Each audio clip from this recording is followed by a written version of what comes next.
but start thinking about what marketing you can do to change your business, and give yourself new leads, more leads, fresh leads, different leads. What I want you to do is to have a look at some of the key elements around your business to see where you need to be working on. So again, we're talking high level stuff here. And so I want to talk about the 5 key areas that as a business owner, we all need to look at and we need to examine. Okay, so pretty basic stuff to start off with, then we're going a little bit deeper. So first of all, most business owners know that if you don't focus on the marketing and the sales, as in the new leads coming into the business, or as one of the guys said earlier, the empty shop syndrome. If we don't focus on getting people into our shop, we're not going to make any money. And you might say, yeah, Sally, yeah, whatever. We all know that. We do. However, when I'm running my events and I get new people into my one-day event, when people come in, I always ask the question, who here has a regular routine budget and a process for marketing and generating leads? And what shocks me is in our industry, only 10% will say yes. Who's shocked by that? 10% of our industry actively have a budget for marketing and a process for generating new leads. 90% are relying on referral and recommendation. I'm sorry, guys, that's not good enough. That really is not good enough. Now, 20 years ago, we may have got away with that, but right now we cannot get away with that. The world is changing. The young whippersnappers are coming in with their funky social media ads and the videos and all that sort of stuff. And I'm seeing big businesses that have been in the game 30, 40 years are crumbling because into their mind, the leads aren't coming in anymore. They're doing what they've always done, but they're not getting what they've always got. Why is that? Because the market has changed.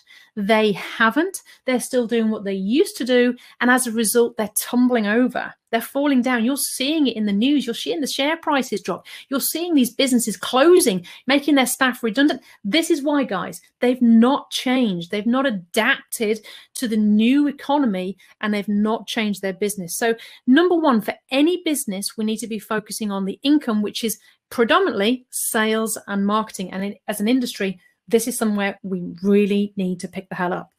So secondly, and as we've been hearing over the last day, and we will be hearing all over tomorrow, it's so important now to have really, really good systems and structures. And what I mean by that is most businesses now are really complex. Compliance and legislation in any industry is getting harder and harder. Health and safety now has just all of a sudden risen to the top of all of our concerns, whereas before it used to just be making sure they put the boxes away and some basic stuff like that. But it's massively become a real thing. And so we've got to look at how we can actually make our job easier, because the less time we spend doing manual things, the more time we can spend on focusing on business growth, income, and marketing. Remember, the whole purpose of this presentation is to increase profitability. So the more we can systemize and process and park, the more we can focus on building our business. And hopefully that's what we all want to do. We want to build our business and we want to grow our business, okay? So we want to really focus on what we can systemize.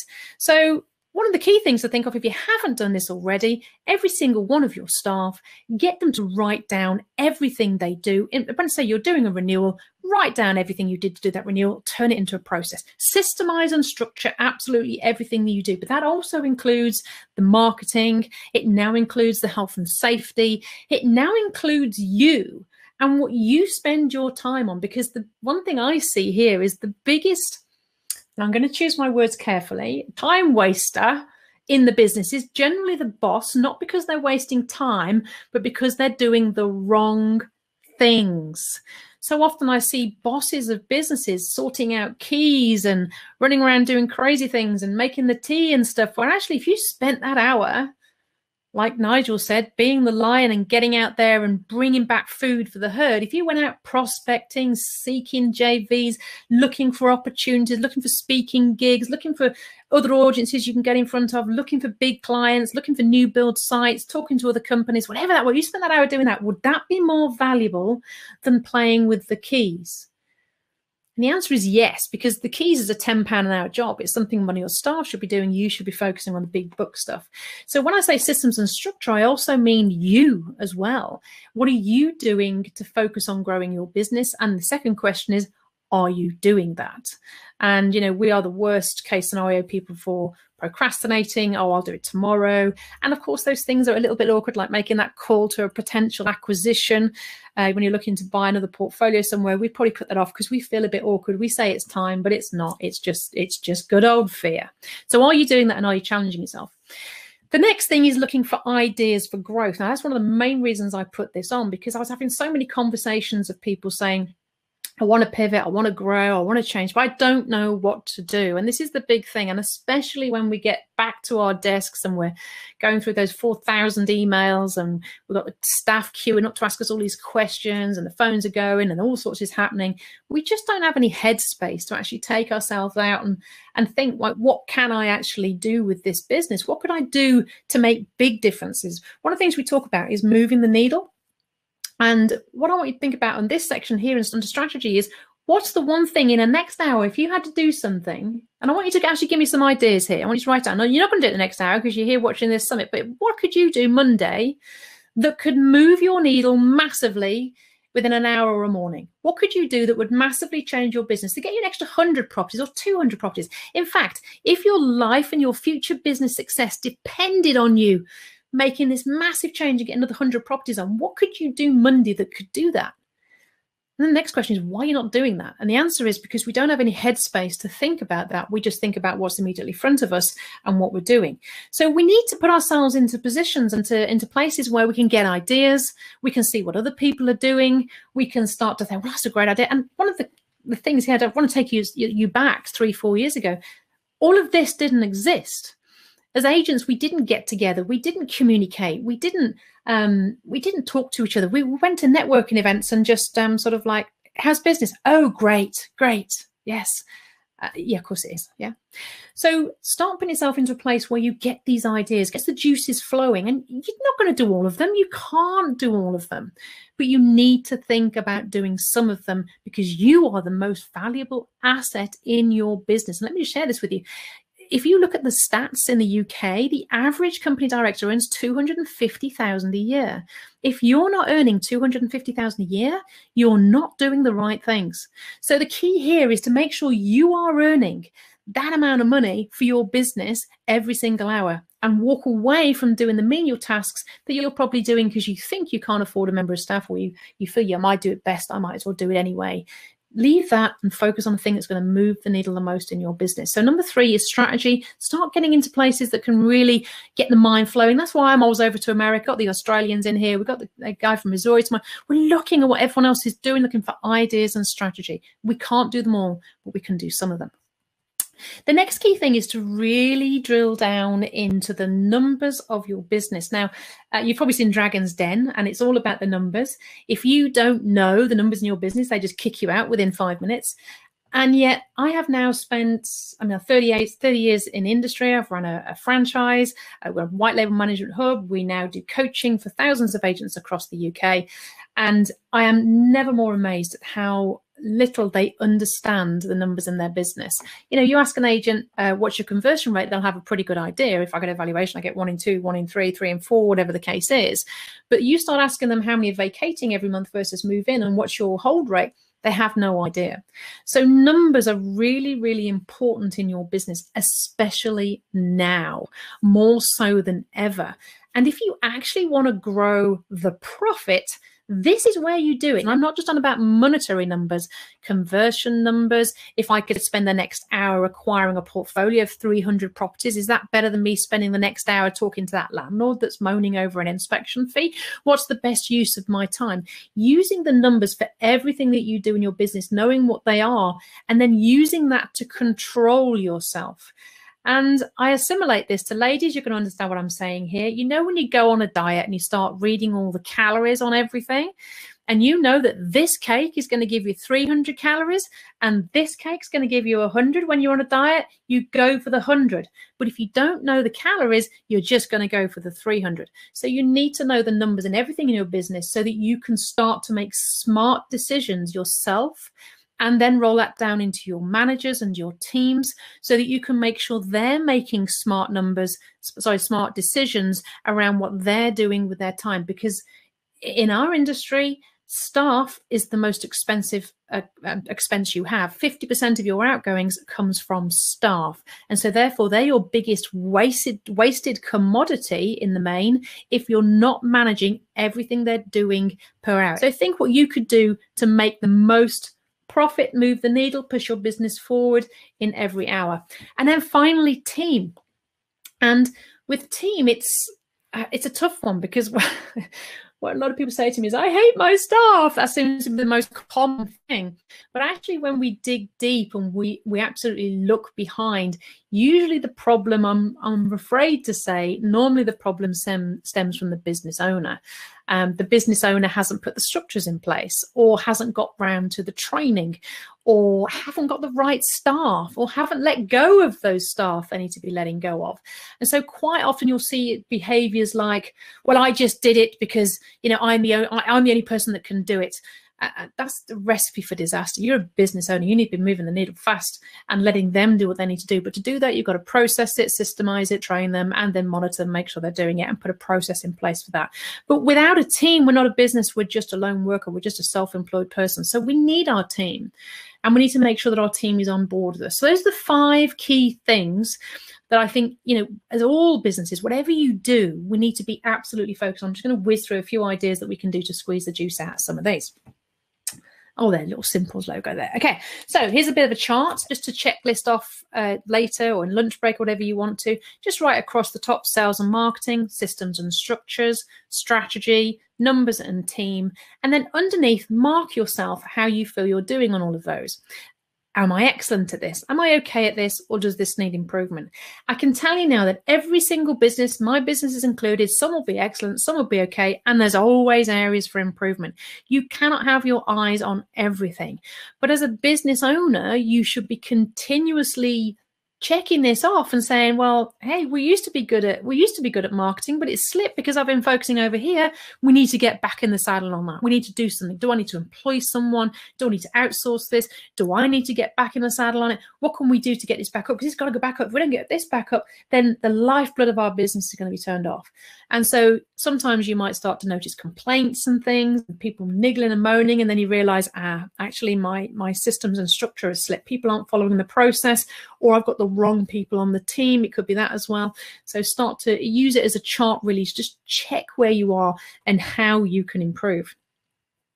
So I'm going to talk to you now about business hacking. And when I say business hacking, what I mean by that is I'm always looking over the fence, and whether that's into other countries, other industries, or other agents, just looking at what other people are doing and say, do I think that could work for me? Could that work for us? Could that work for our industry? And I've put a title on it. We call it business hacking.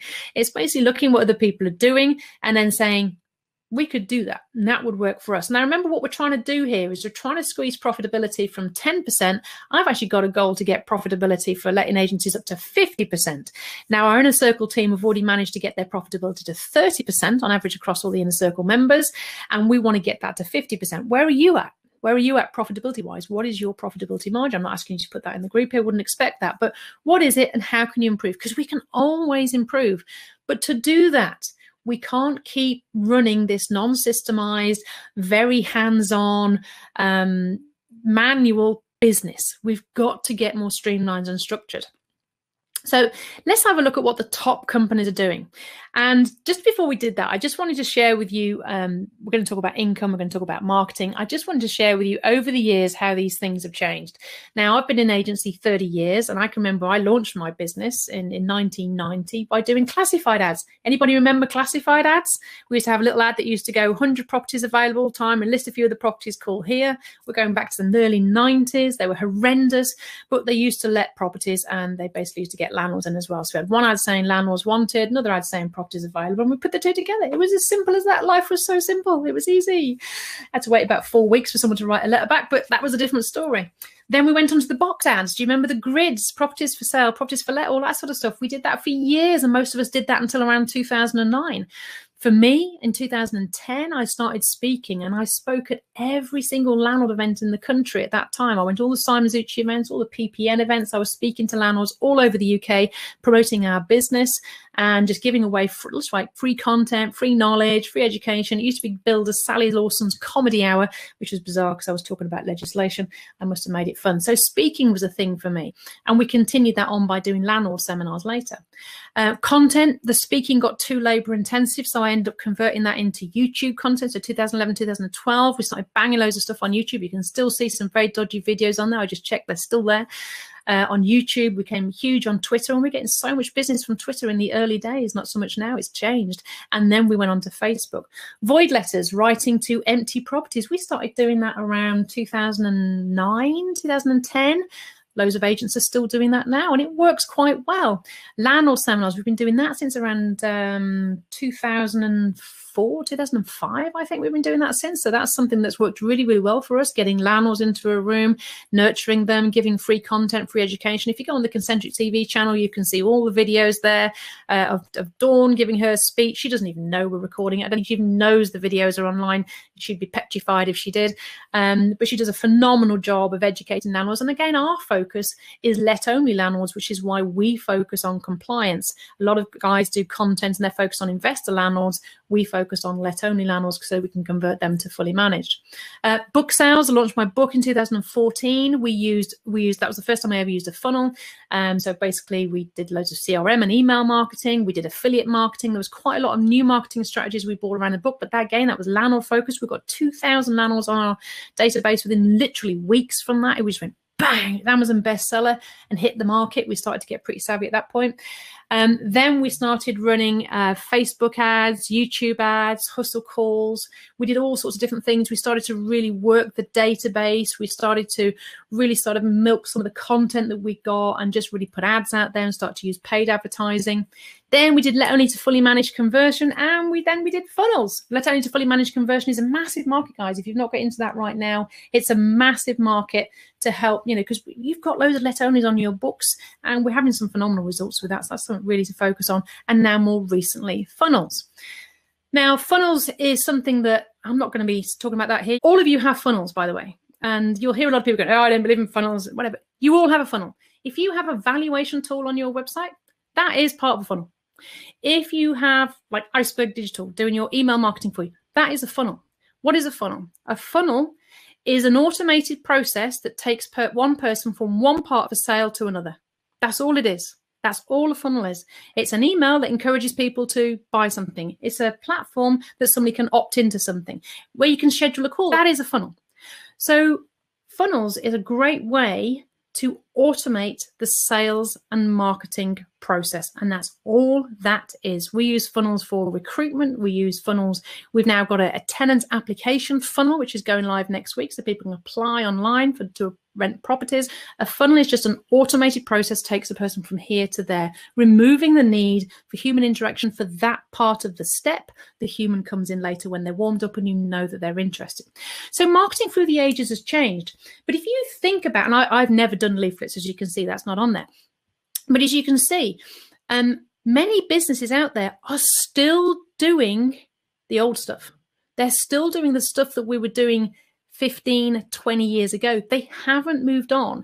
And the challenge is that the results from those things are going backwards. And if they're not doing the new stuff, they're not moving forwards. I'll give you an example. When you send out a void letter to a property available on Rightmove, how many letters do you think that customer gets, that landlord gets, when they go on Rightmove? And they're going to be getting loads. And so it's time to step outside and do something a little bit different. So I wanted to look then at what the top 20 companies are doing in the world. And I'll use Sainsburys as an example. One of the tops is the 17th fastest growing company in Australia. You've got Clickfunnels, which is the top growth company, one of the top growth companies, fastest growing companies in America, if not the top growing company. Massive, massive organization. They're all doing funnels. And just to give you a screenshot of what that results in, ultimately what you want to do is you want to get a whole ton of leads coming into your inbox for your listers to follow. That's what funnels is all about. It's about just basically generating appointments. And what you can see here, this is people booking appointments to actually have a scheduled call with one of our listers. So that's what that is there. And so your lister walks in and they've got 3, 4, 5, 6, 7, 8 calls scheduled for that day. But start thinking about what marketing you can do to change your business and give yourself new leads, more leads, fresh leads, different leads. Get to know who your avatar is, because you want different types of leads. So for example, in nurturing investor landlords, you will get people wanting to buy properties or buy more properties. If you do legislation and compliance stuff, you will get more likely let-only landlords that have got themselves in a bit of a pickle and need to find the answer to get out of that. If you're doing landlord seminars, you might get just landlords that feel they need to be part of a community. They just need to get involved and see people. They just want to reach out and talk to people, which is great because you can nurture them and build those relationships. So start thinking about what sort of marketing you do and what sort of leads that's going to bring you in.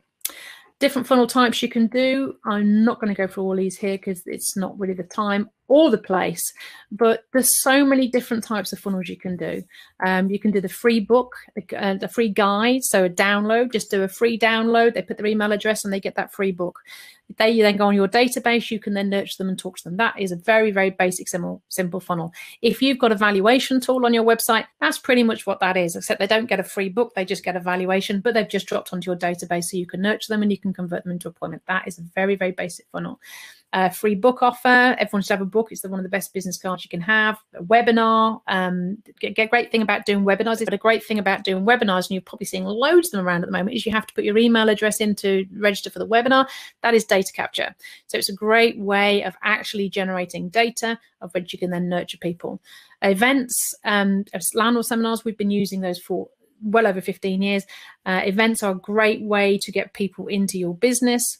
Application funnels, another great way. People have to apply to work with you. I think Tom Breeze is probably application. You know, when you say, no, you have to apply to work with me, and you do, because he is very, very busy.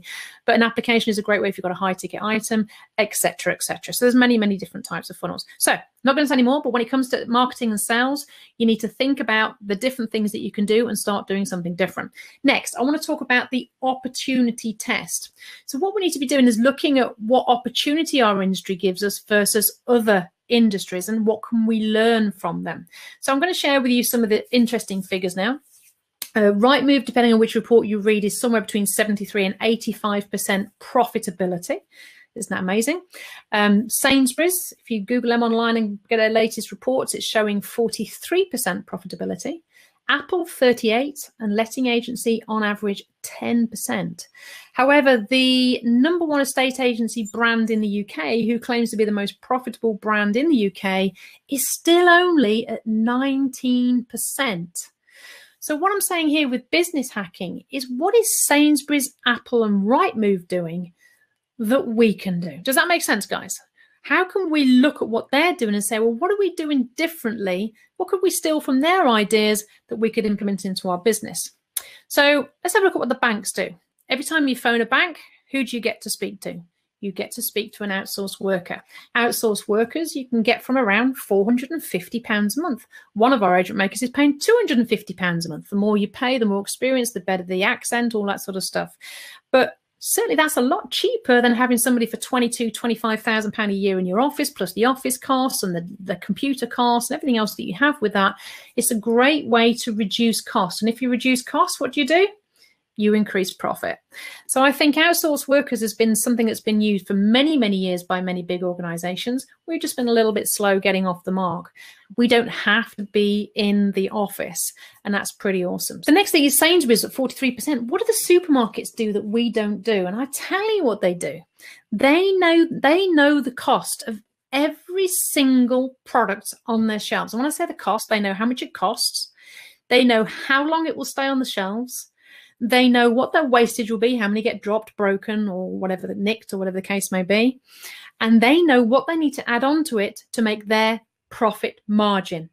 So if they want to work on a 43% profit margin, what do they need to add on to that item, guys? They need to add on 43%. So they know the actual value of every single product they have on their shelves. The question is, do you know the value of every single product you have on your shelves? And this brings me to this little beauty here, the skint hamster wheel.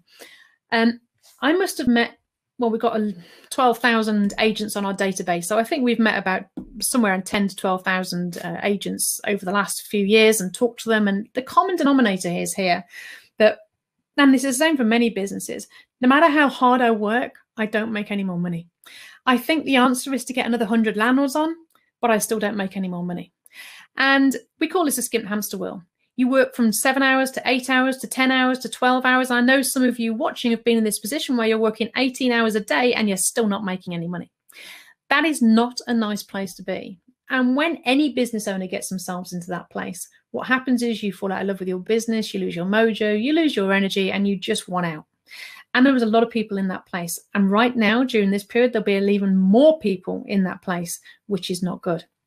So we don't want to be on this skint hamster wheel.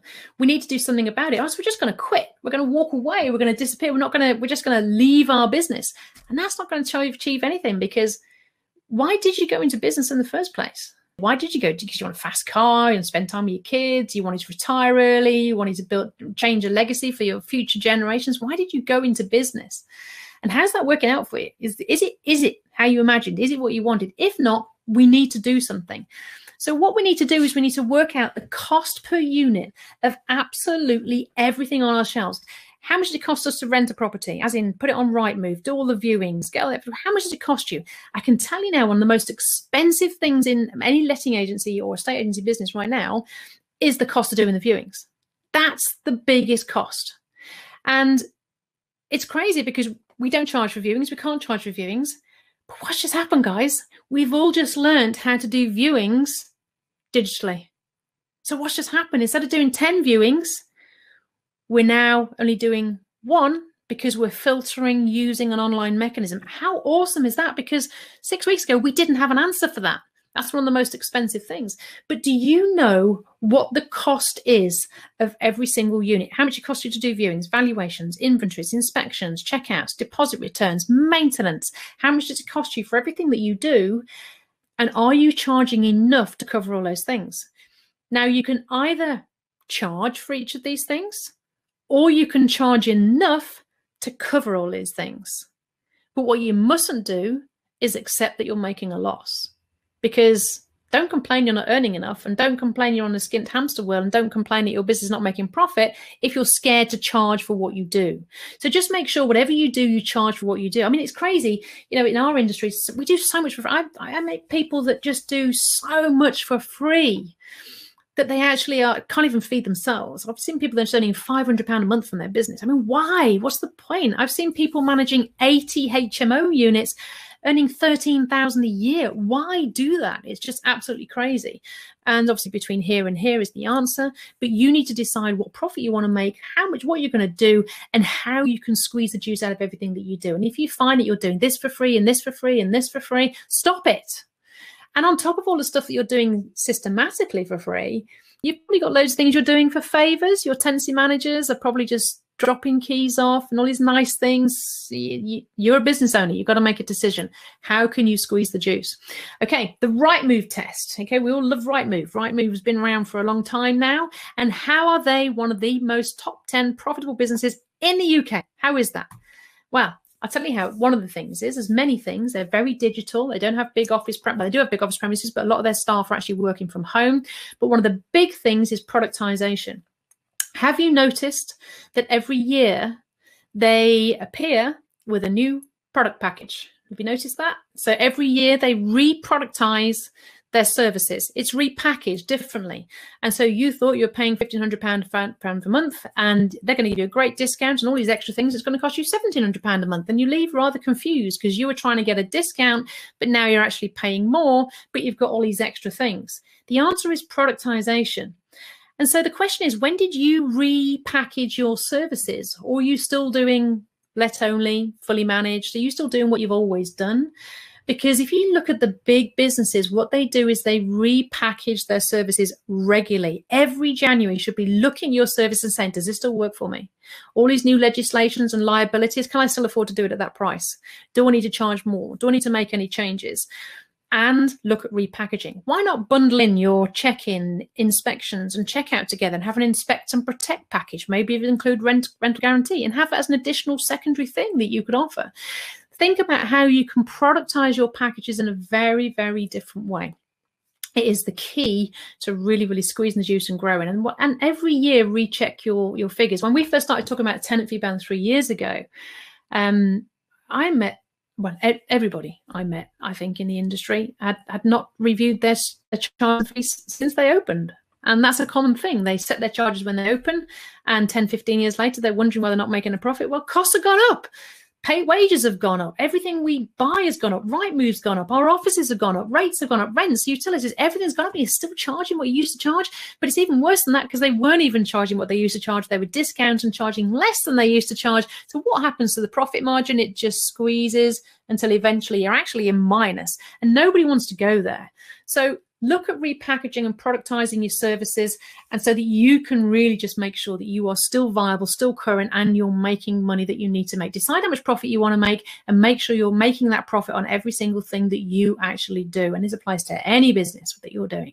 So UK's top 10 profitable businesses, they repackage every year. If you look at Rightmove, they also use a lot of remote working staff. We've been talking about that. And they also massively use technology. And that's what this whole summit is about. It's about remote working staff. It's about technology. It's about repackaging. But also on top of that, it's about making yourself addictable. What could you do to make yourself addictable? We're all addicted to Rightmove because we get all these leads. Remember, they started off offering it for free, and then we end up with all these leads, and they charge us. We couldn't really say no. We're paying all this money. We need them. We're addicted to them. It might be changing now, but we need them. We're addicted to them. The question is, what could you do to make your landlord so addicted to you that they couldn't possibly leave, or your customers or your clients, or whatever the case may be, that they just are addicted to you? So have a think about that as well. Next, I want to just briefly talk to you about systemization and staff. Staff is one of the biggest challenges for most any business. It's finding the right people, hiring them, recruiting them, managing them, exiting them. There's a system and process for every single thing there. We've actually got about 11 different funnels that we use for recruitment. We actually recruit using funnels now. So when I talk to people about recruitment, we always have a laugh about this, and I say, now and I want you guys to be honest here. Actually, I want you to say yes if you've done this, because I've done this, and nearly everybody I've spoke to has done this. So please don't be shy at admitting it. Have you ever gone into your office and said, does anybody know anybody? We need somebody in the such and such department. Has anybody got a friend? Do they know anybody? Do you know anybody who's available? I just need someone. All I've got to do is answer the phone. Have you ever done that? And it's either doing that, or it's recruitment companies, or you put an ad on Indeed and you end up with 300 CVs. And when you end up with 300 CVs, the heart sinks. You look at it and you think, oh, I really got to read 300 CVs. Do I really need to go through all of that? And what you end up doing is not going through all of those, and you end up just going and getting a friend, or a friend of a friend, or someone that you know, and then you end up letting them go about 12 months later because they're not right for your business. So what we've actually done is we've actually created a recruitment funnel where they actually go onto an online web page. Basically, they see all about the ad. There's a little video of you talking about the job, selling the job, but saying, you know, you've got to be this, you've got to be that, got to be the other. They then click on and they apply. They fill out an application form, and then they get another auto-responded email that says, okay, great, thanks for your application. Here's the validation. And then from that, then they have to book an appointment with you, send you loads of validation and proof, and they have to schedule a call with you for a 15-minute culture fit chat before they ever get near an interview. And I can tell you now, from 300 CVs, you will end up with around 5 people scheduling calls with you, of which 3 will turn up, and you will make your choices from those 3. That is a damn sight easier and much better use of your time than you reading 300 CVs. And the onus is on them to prove their worth to you, rather than you trying to read their CV and seeing if they fit your business. I mean, it's a phenomenal way of recruiting staff. But that's just recruitment. Then you've got the managing and the exiting and the training and the coaching. Again, why do we not create an online software area for training? You know, if we're talking about having remote staff, we need an online induction area, an online training, coaching program, etc., etc. So we've got to look at how we can systemize those staff. Because again, we want to squeeze that profit, which means we've got to reduce our workload so that we can focus on the things that we need to be doing to move the needle, not doing a 4-hour induction of every new member of staff that arrives and taking the wrong people on. So systemization of staff is a big one. The key thing to think about here is, what is the roles for each of the people that you employ, the responsibilities, what results do you expect, what's the requirements from them, and do that completely across the entire staff network. It's also very, very useful when you're doing your recruitment funnel as well, because you can say your role is this, you are responsible for this, we expect that, and we require you to have this, so that you don't get I call it the bus drivers. I seem to get loads of bus drivers apply for jobs in our area and things like that. So you can be very clear as to what you actually want to get from them. And when you do that, life becomes a lot easier, because If you've told a potential lister on the ad, you're expected to list 30 properties a month. And then on the application, they've said they've been listing 30 properties a month. And on the validation, they've said they have, otherwise they won't get through your process. And then when they come in the interview, they said the 30 properties a month. And then on the first day, you say you're expected to list 30 properties a month and this is how you're going to do it. They then can't say, oh, I know, I'm not really, no, it's too, I don't really do that. It's not my thing. They can't say that because you've gone all the way through the process with them.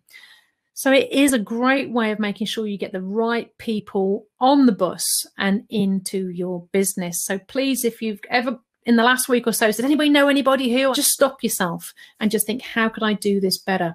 And it's not just that part of the business, it's every part of the business. We've got to think, how can I process this? We've got to be like Michael from Australia. How can we process this? How can I do this remotely? How can I train my staff remotely? How can I take them through a training plan? How can I do an induction remotely?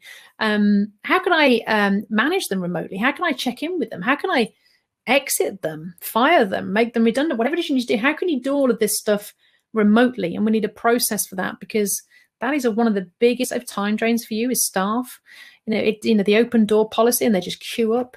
There's a great book, by the way, guys. You might want to read it. It's called The Monkey Meets the 1 Minute Manager. It's a great little book. It's about a 20-30 minute read. And it talks about a boss who goes around and all the staff are going, can you help me with this? Can you help me with this? Can you help me with this? Can you help me with this? And basically what happens is at the end of the day, you end up with all these things that you've now got to do because you're helping your staff and they're off on the golf course. And it's how to turn that around. So really, really nice little book. And then finally, my final slide is about making sure you have your values. Now, I hear this from so many coaches, and you know what? Over 30 years, I've heard this so many times, and I've said, yeah, whatever, what a load of crap. Yeah, okay, yeah, values clear, yeah, values, yeah, whatever. But I stand corrected, because when we actually thrash through our values, which was about 3 years ago, and we created these values: clear, caring, learning, evolution, adding value, and relationships. That's our values across all of my companies. These are our values. All of a sudden, we realized there was people in our network that didn't have the same values as us. We also realized why we do things and why we make the decisions we make. And for recruitment, this one thing has absolutely transformed how we recruit. And I'll give you an example. One of our media guys, we were looking for a product developer. We had went through the whole recruitment process. I had 3 people to interview, exactly as I've just told you. And I went through the process and I interviewed 3. There was one lady that's phenomenally qualified. But when I asked her what drives her and why she wanted to work for us and stuff like that, she didn't care about adding value. She didn't care about relationships and helping people. She says, as long as I'm making money, I'm fine. I'm sorry, that's not what we're about. Yeah, we are about squeezing the juice and making more money, but actually what we're about is actually helping people get their businesses into the place they always wanted them to be. My job, I love it when people succeed and do well out of something we've coached them or trained them on. That's what we get thrilled at. When somebody puts a comment on Facebook going, oh, it's done this and it's amazing and I've transformed my business, we all go, oh, that's lovely. We get excited. We love that. That's what drives our business. How would she feel in that environment? She would not be right. And so I actually recruited the guy that was full of enthusiasm, and I asked him, why you want to work for us? He said, because I love the fact you're helping people and I want to be part of an organization like that. He's the guy that got the job. And so it really helps with recruitment. And, since then we have recruited some phenomenal A players as a result of these core values. So don't be like me and just whatever, lip service to it for 26 years. Do it. Get your team together. And it took us 6 or 7 sessions to thrash this out, because there was someone there and then we thought, no, that's not quite right. And to get it right, to get it worded, we now have these posters in every single room in our office. We use it at recruitment. We use it on the onboarding. We tell them about it. Relationships is another one. I'll use that one as an example. We recently hired an FD. We've got a group of companies, rather large turnover, and we just need an FD to come and control it and put in like big company mechanisms for us. And he came in with blue chip mentality. He'd worked for some, I can't remember, very, very big organizations, like 100, 200 million turnover. And the first thing he said was, no, we don't believe in paying invoices. We're going to hold on to them. And me and Dawn were like, no, that's not what we do. He said, no, well, you're just being their bank then, aren't you? I said, no, but we've always paid people on, people put an invoice in, they've done the work, we pay them. He said, no, that's it. We've got to hold on to all of our cash. We don't pay anybody. Me and Dawn were absolutely horrified. And we said, our values are clear. are relationships. These contractors, I mean, one of my contractors, he's worked for me for 30 years, done over 200 refurbishments, and now he doesn't want to pay him. We knew this guy wasn't right, and we had to let him go. And so they are so valuable in so many ways to help you clarify why you like certain people, why you don't like certain people, and who you want in your business. Has this been useful, guys, by the way? I hope this has been useful. And it should apply to any business, not just our industry. It should apply to absolutely any business whatsoever. It's basically about marketing and sales. It's about systemization and structure. It's about putting yourself in a place where you can actually look for what's new, for new ideas to grow. It's about moving the needle fast. And finally, it's about making sure you have the team on board that is going to help you really, really grow and expand your business.